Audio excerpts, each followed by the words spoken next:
What's going on, it's the Polygon Don, and in this series I'll be combing through my games library to cherry pick some underrated JRPGs for you all. This series won't be sticking to any one system, so in each video expect to see games for a variety of consoles, both new and retro. I won't be going too far back, but you never know what might happen in the future. Regardless, for now you can expect to see JRPGs from systems ranging from the GameCube through to the Switch, PS1 to PS5 as well as PSP and Vita, and all the Xbox boxes.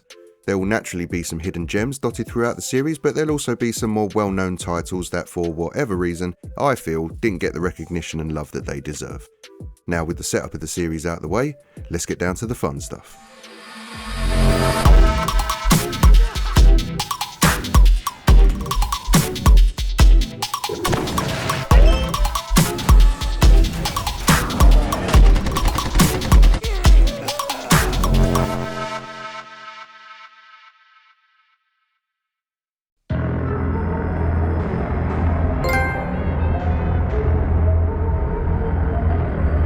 She doesn't seem to have any external injuries. He didn't even leave a trace. Points well taken.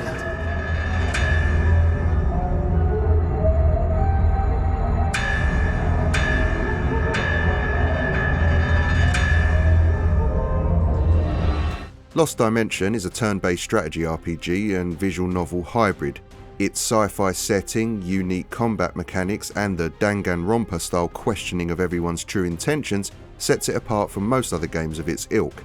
It's easily one of the best JRPGs on the Vita, where I played it, and still massively underrated. It's also available on PS3 as well as PC, which are both probably a lot more affordable and accessible than the Vita version nowadays. You'll play as 18-year-old Sho Kasugai, a member of SEALD, which is a special group of 18-year-olds with psychic abilities that was formed by the UN in order to tackle the threat of the game's main antagonist, the End. Set in the near future, where the world is in ruin after the End has massacred almost 2 billion people, a giant pillar-like megastructure appears out of nowhere and the members of SEALD are tasked with investigating it. You'll move up this tower floor by floor, uncovering more of the plot and battling harder and harder opponents. What makes life a little easier are the psychic abilities the members of SEALD are endowed with. Sho's psychic gift is called Vision, which allows him to see events before they occur. Other members have different psychic abilities, like Yoko, who has the gift of telepathy, or Himeno, for example, who has pyrokinetic abilities. These differences between the vast cast of characters not only impacts the story, but translates as cool and fun combat abilities when out dungeon crawling. Nagi, for example, is one of my go-tos, as she has such a large movement radius and can levitate, meaning she can glide over obstacles other members of your team have to walk around. A bit like Valkyria Chronicles, you can control your party from a third-person perspective and position them however you want during combat encounters. There's elevation to consider too, as sneaky little enemies tend to enjoy sniping you from above, but being able to position your party means that you can get behind an enemy for a back attack, dealing more damage than usual, or place your units in close proximity so that they assist each other after a successful attack. The gameplay is solid, and the dungeons or maps get progressively more intricate and tricky as the game progresses, but never really feels unfair, and providing you're not just blitzing through it, shouldn't require much if any grinding either, which I always appreciate in JRPGs. Lots of careful strategizing is involved, and learning the cast characteristics in battle become key at determining who you take out on missions. But surprisingly, the visual novel side of this game is where things get really interesting, as it is soon revealed that there are traitors amongst the members of SEALD, and it's down to you to investigate the characters and deduce who you think the traitor is. It's not just one either, you have a whole sleeper cell of imposters to uncover and expose, one per floor of the tower. As you chat with NPCs, you will uncover clues or secrets, but you can also use your gift of vision to peer into the future to obtain hints on the traitor's true identity. After your deductions have been made, a judgment phase will occur, and you, along with every other member, will have to vote on who you think the traitor is. You can influence people too to ensure their votes align with yours, and pick the right person and the traitor gets deleted, get it wrong and an innocent potential future ally gets deleted instead. So it really plays on the whole trust thing, and depending on your actions, that will impact the story and more importantly the ending that you will see, of which there are multiple. What really surprised me about this game was just how engaging and addictive the visual novel segments of it were. I expected it to slow down the overall pace of the game quite considerably, but it really didn't. The intrigue of the plot and the amount of interactions you have with NPCs as you investigate mean that I wasn't just left passively pressing X as I read page after page of text. It's a game I very rarely hear about anymore. I know it's getting on a bit now, but still I think this has some pretty fresh ideas when it comes to telling a story within a JRPG, and its combat was also really addictive. It's not that long either, you can expect to finish it in under 20 hours, and what with its numerous endings begs for multiple playthroughs. If you can get your hands on it, I definitely recommend this one.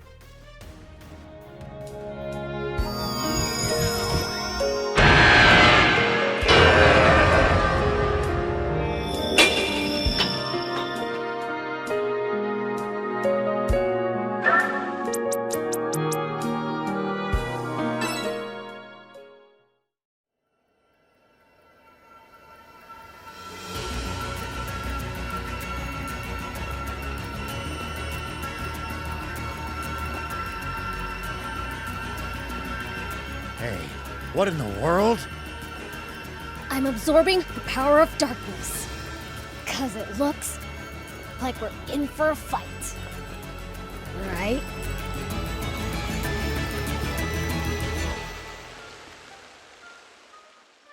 SandLand is an action RPG from developers ILCA, the same team that made the brilliant and also incredibly underrated One Piece turn-based JRPG from a few years back. I've spoken about that game on the channel before, so I'll include a link in the description if you're interested in hearing my thoughts. But back to the topic at hand, SandLand is a video game adaptation of a Japanese manga series created by the late great Akira Toriyama, probably most famous for his involvement in the Dragon Ball Z franchise and the Dragon Quest games. But his impact on pop culture in general is nothing short of monumental. So, with SandLand being the last project he worked on before his death in 2024, I was super keen on checking this out, and it really didn't disappoint.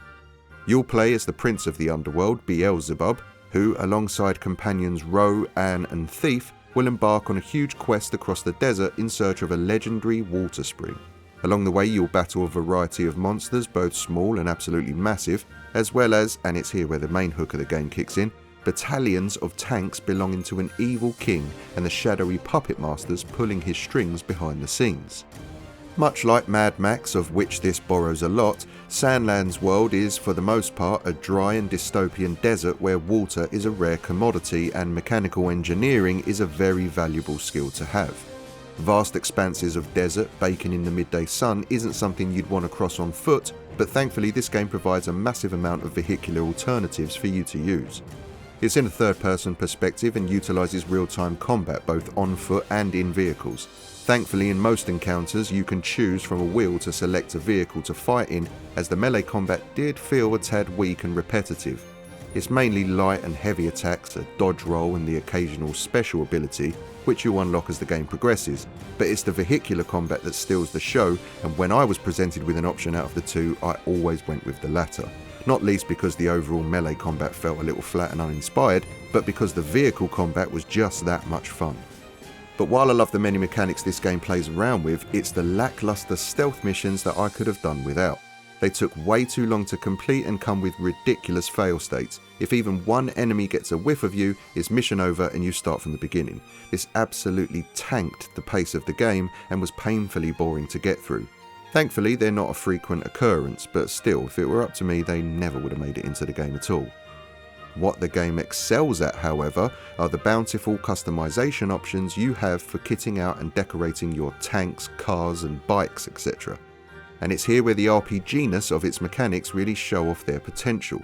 You can level up your individual party members to a certain degree, but it's pretty watered down. The vehicles that you will acquire as you play though can be tweaked and upgraded to the nth degree, so you can really fine-tune them to fit in with your particular playstyle.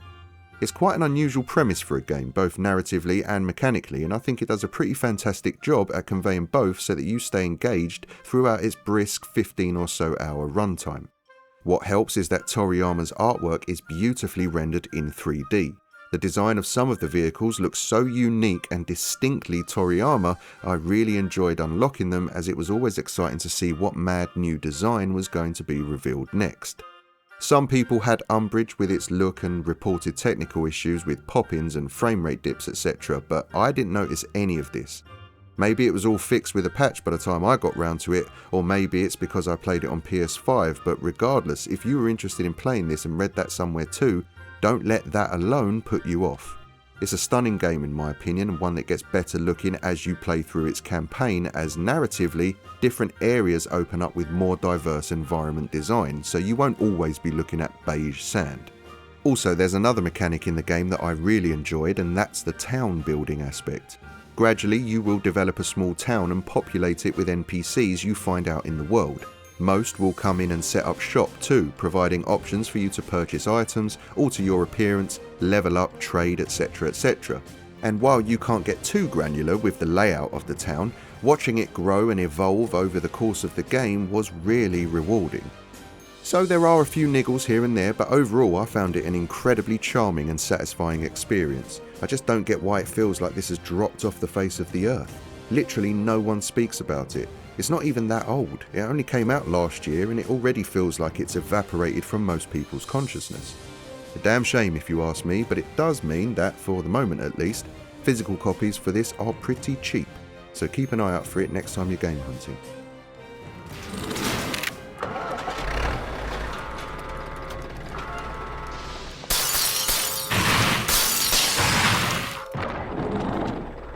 Prince! Hold on tight, everyone!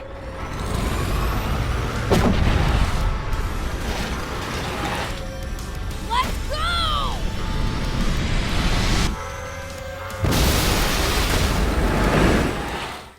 You there, take this!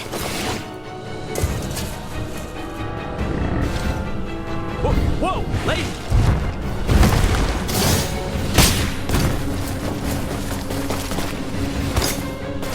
You've a death wish. 2 arms!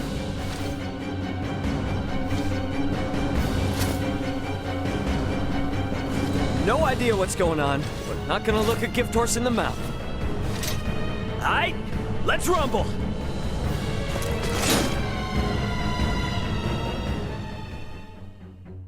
Star Ocean: The Divine Force is an action RPG developed by Tri-Ace and published by Square Enix. It tells a standalone story not directly linked to any previous entry in the series, so acts as a pretty good jumping off point for any newcomers.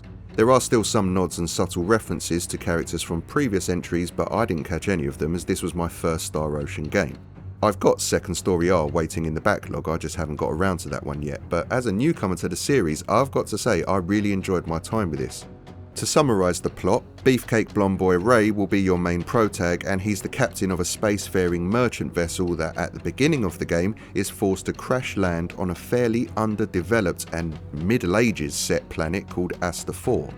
Luckily for him, some of the cargo he was carrying also crash lands nearby, and inside one of these escape pods is an AI-controlled spherical drone of unknown origin called a Doomer, and it's quick to establish itself as a vital boon to Ray's unfortunate new reality. With Ray's crewmates scattered all over the planet, you'll start out alone as you get your bearings and familiarise yourself in your new surroundings. It's not long, however, until you meet Leticia, the princess and future queen of the Kingdom of Osiris, the region Ray has landed in. To keep it short and spoiler-free, Ray basically agrees to help Leticia fight off an evil empire hell-bent on destroying her kingdom, as long as she, in turn, aids him in his search for his missing crewmates. What's cool is that this combo of new meets old means the game has this rare blend of sci-fi x fantasy. You've got AI-controlled hoverbots and human-like androids mixed with massive castles, bastard swords and chainmail armour. And just as a quick aside, you actually get the opportunity to select who you want to play through the game as at the start. Your choice is either Ray or Leticia. And there's quite a few moments in the game where the two will separate and you'll only get to see through the vantage point of the character you selected, meaning at least 2 playthroughs are recommended if you want to see absolutely everything. But even if you don't and just play through Ray's story, for example, as I did, the plot overall was great and well told. Well, some of the VO delivery was a little questionable at times, especially for when this game was made, but overall the plot had me gripped throughout. What helps is the game's excellent pacing. It's not a short game, but it's not one of those 2-month commitment JRPGs either. If you just focus on the main quest and keep the side stuff to a minimum, you can expect to finish it in around 30 hours. But the snappiness of its combat combined with the excellent pacing of its story made it feel like I just breezed through this game. The two standout aspects for me were the combat, and more specifically the speed and fluidity of its combat, and the exploration and traversal of the game's large open areas. The maps aren't massive, but they feel big enough and most importantly have things worth searching for. Whether it's treasure chests hiding loot or crystals that will enable you to level up your Duma, there's enough stuff littered throughout the maps that make it feel actually beneficial to take the time to explore them. The terrain itself also has a verticality to it that can contribute to these quieter puzzle-solving moments as you figure out how best to access that shiny you can see in the distance, or just to provide excellent opportunities to ambush enemies from above. Speaking of which, let's talk about the combat. It's incredibly fast, I'll say that from the jump.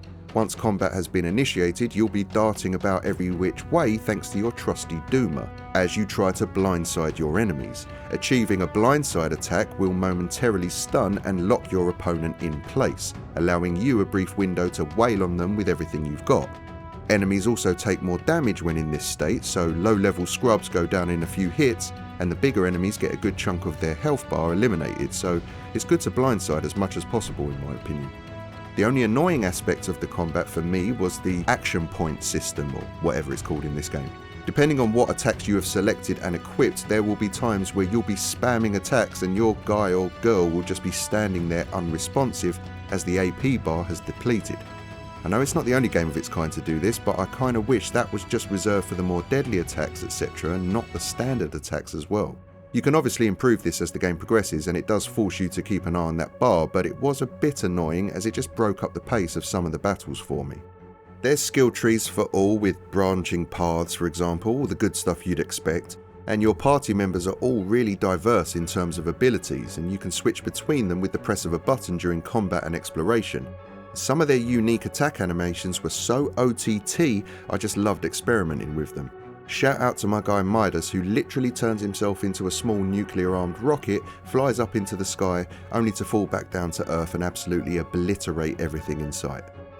The cast in general are great though, and seeing their relationships grow as the game progresses was genuinely entertaining as they're all really likeable. The mix of off-world future humans with their advanced technology meeting the more primitive natives of Astral 4 provided loads of cool narrative opportunities and funny encounters. One standout moment was when Ray and his team literally have to school even the wise old mages of Astral 4 on the importance of hygiene and even have to break down what bacteria is, as the locals can't figure out how or why a deadly plague is decimating the populations of nearby villages. There are a few niggles, some textures in the game left a lot to be desired. I mean, on the whole the environments look decent enough and the colour palette overall was really pleasing to the eye, but the same can't be said for the game's character models. Even if you were to be generous and call this a budget title, I still think Squeenix could have done better than this in the year of our Lord 2022, which is when the game was released. That might be a bigger deal for some, it didn't really bother me too much, but I did notice on a few occasions that it took me out of the moment during some of the more serious cutscenes, so I thought it was worth mentioning. But even with that being said, I still think it's a really good action RPG that I had a thoroughly enjoyable time with, and definitely recommend you all check out if you haven't already. Someone has taken a great deal of time and effort to outfit this cave. And to very ill ends, by the look of things. Ill ends indeed. Alright, we're way past weird at this point. They're not making these things, are they? Warning, firearm detected in immediate vicinity. Get down! Ray! Nina, Maester Felgreed, find Confirming cover hostiles' now! combat superiority. Engaging defense system. Nice one, Duma. Elena, know where they are? Target sighted. Sending coordinates.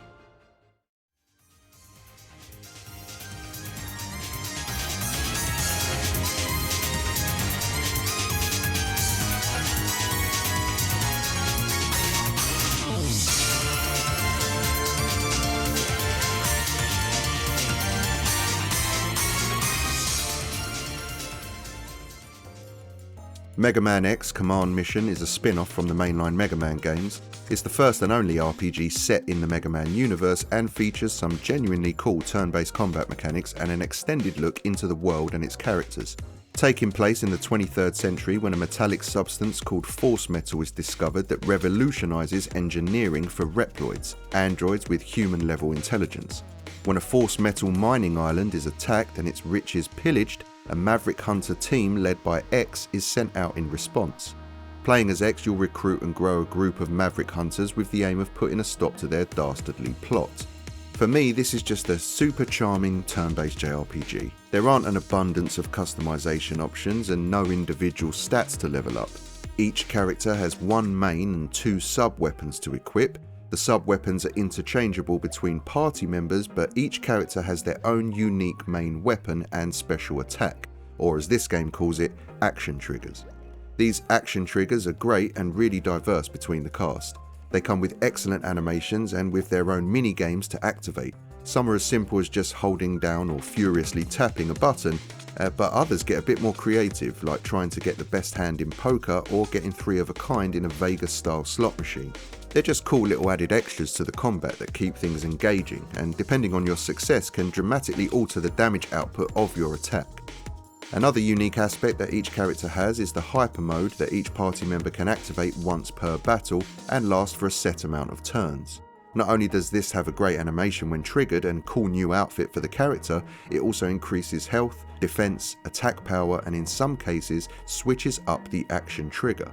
The action trigger for X, for example, is a burst of rockets that can hit multiple targets, but when X is in hyper mode, the action trigger changes to a devastating melee attack that focuses on a single enemy of your choosing. Standard attacks and receiving damage slowly builds up a WE gauge that allows you to use your sub-weapons. These can be swapped around to suit your playstyle. Some can be buffs for your characters or debuffs for your enemies, while others are additional weapons, for example. What's great is that with a little patience and depending on who you're up against, you can just spam standard attacks to accumulate the energy in a WE gauge, then when it reaches 100% unleash it all via your action trigger to increase its power. Another nice touch is that you're not limited to one action per turn. Providing you have enough WE in the chamber, you can weaken your enemy's shield, send over a few missiles, then go in for your main attack, all before your turn is over, which definitely adds a level of strategy to battle encounters. Another added complexity to the game is the health system. There aren't health items to purchase, for instance. Instead, there's what's called a sub-tank that each character can drain from in order to replenish their health. This is a fixed and finite amount, however, and managing this to ensure you make it through a chapter alive becomes much more of a challenge as the game progresses. There are pickups, however, found throughout levels that fill your sub-tank back up, but the best strat is to fight each battle cautiously to ensure you dip into the sub-tank as little as possible. Another couple of standout mechanics is the force metal system. These are essentially active and passive abilities that each character can equip. Some can equip more than others, but it does allow you to customize your party members to a certain degree, or switch things up if you hit a brick wall with a boss, for example. And the last thing I want to quickly mention is the dispatch minigame, where you can send out Reploids on missions to areas you've already been to grab items or explore hidden areas, for instance. I wouldn't call it a necessary feature of the game, more of a happy and welcome addition, but it's cool nonetheless. Its overall narrative is okay, it certainly isn't offensively bad or anything, but it doesn't really surprise in any way either. Then again, these turn of the millennium games were still finding their feet when it comes to things like voice acting, and Megaman X Command Mission is a perfect example of this. I grew up with bad voice acting in games, so revisiting this now was more charming and endearing than anything else, but I still audibly cackled at times at just how bad it is. It's not a constant or anything, just the odd delivery here and there felt super stiff and unnatural. But like I said, to me these are quirks from a bygone era that, while occasionally jarring, for the most part just made me smile. Even with all that aside, this game is still not nearly spoken about as often as it should be in my opinion. A brilliant and charming RPG that's quick to get through. The main campaign shouldn't take you more than around 20 to 25 hours, providing you aren't trying to 100% it. With no PC release or remaster for newer consoles, this can be a little difficult to play these days, as it's still locked to the PS2 and GameCube. With prices of physical copies, especially for the GameCube, creeping on up to the not worth it for the price category, you might want to consider alternative methods if you are interested in checking this one out. How dare you resist the rebellion army? So, you're the head honcho here? What have you done to Nana? Nana's been a bad girl, so she's being punished. Don't you dare touch her! The weak ones have no choice. They should just obey the strong ones. Obey the rebellion forces. The slimy vermin of the world must bow down to our power.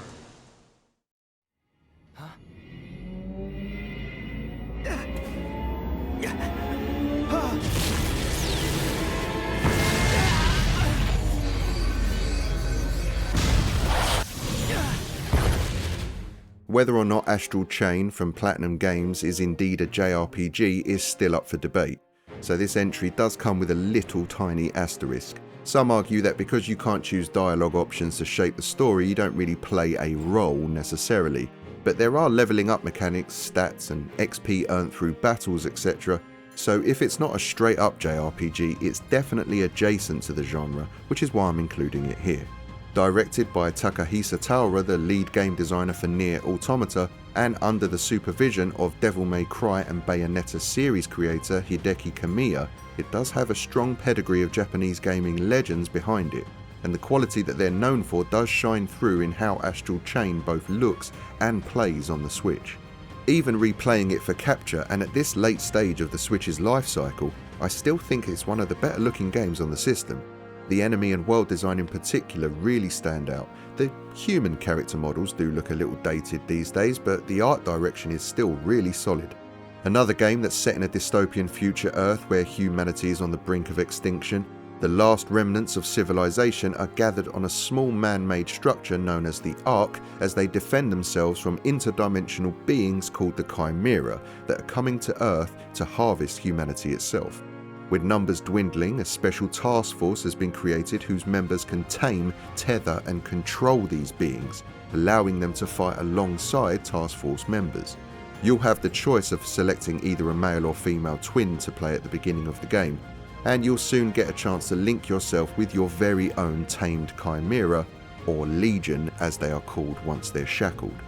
Once linked via an astral chain, the Legion can aid you in combat scenarios, which makes the combat in this game really unique and stand out from the crowd. You're essentially controlling two characters at once, and can take a little while to get to grips with, but ends up being a really fun spin on the action hack and slash genre. As a detective, you'll be questioning NPCs, investigating crime scenes and examining evidence to yield clues and solve puzzles that will further the investigation process. And also another string to its RPG bow is that this game does technically feature dungeons to crawl through, although in this game it's called the Astral Plane, which is an interdimensional area with its own hazards to overcome and puzzles to solve. You have your standard melee attacks as well as access to ranged weapons like firearms that will allow you to engage with airborne enemies. The first Legion you link with has a sword, but soon enough you'll get access to more Legions that differ in their abilities and form. As mentioned, your first Legion has a sword that attacks quickly, while others will be big brutes that move slower but hit harder. And it's not just combat where these Legions come in handy. During moments of exploration, they can be used to sever circuitry, hit switches from a distance, or move large objects that the humans are too small and weak to move themselves. Once you gain access to a few of these Legions, they can be swapped in and out with the press of a button, even during combat, which is cool, and can be upgraded to deal more damage, which in turn unlocks new abilities for them to use. They also have their own health bars separate to your player characters and can burn out if you ask too much of them, so there's a casual bit of management needed to get the most out of them during fights. It's quite an unfamiliar combat setup and a lot to get your head around at first, but the game does a really decent job of serving out the tutorials so that it doesn't become too overwhelming from the get-go. As you familiarise yourself with its controls though, it just feels really bloody satisfying to play, especially as the game progresses with both you and your Legions unlocking new abilities like using your astral chain to zipline out of danger, or to bind enemies to the ground while you and your twin get busy dishing out the pain. It's just a solidly good time, this one. I know it came out a while ago now, but considering it's a Platinum Games title and a great one at that, I just don't get why more people don't feature it on their lists. It looks brilliant, has a cool story and a genuinely unique and fantastic combat system. What more could you ask for? If you like what you see, then keep an eye out for this and grab it next time you see it, as with it still being locked to the Switch, if that doesn't change anytime soon, I suspect this will be quite desirable to own in the future.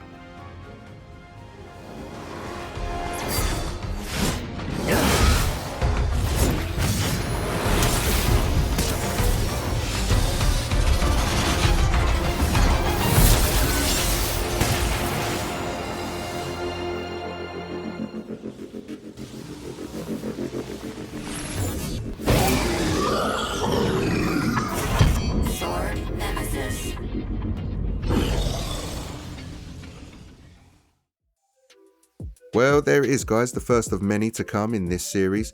My appreciation and love for JRPGs only seems to grow with me as I age. I can't get enough of them to be honest, and I've amassed a decent collection over the years which I can't wait to show you guys. So stay tuned if that sounds like your bag. I'm thinking about starting more series that will focus on genre rather than platform, so let me know down in the comments which genres you'd like to see represented. I was thinking about arcade racers or strategy RPGs next, but haven't made the call yet, so let me know. If you enjoyed this video, then have a think about hitting the like button as it genuinely helps out the channel quite a bit. And also, if it's those under the radar games and hidden gems that you're after, then check out the other content on the channel as there's a ton to get stuck into, and subscribe to keep updated on future uploads. But that's going to do it for this video though gang, so until next time, take care, be good, and game on.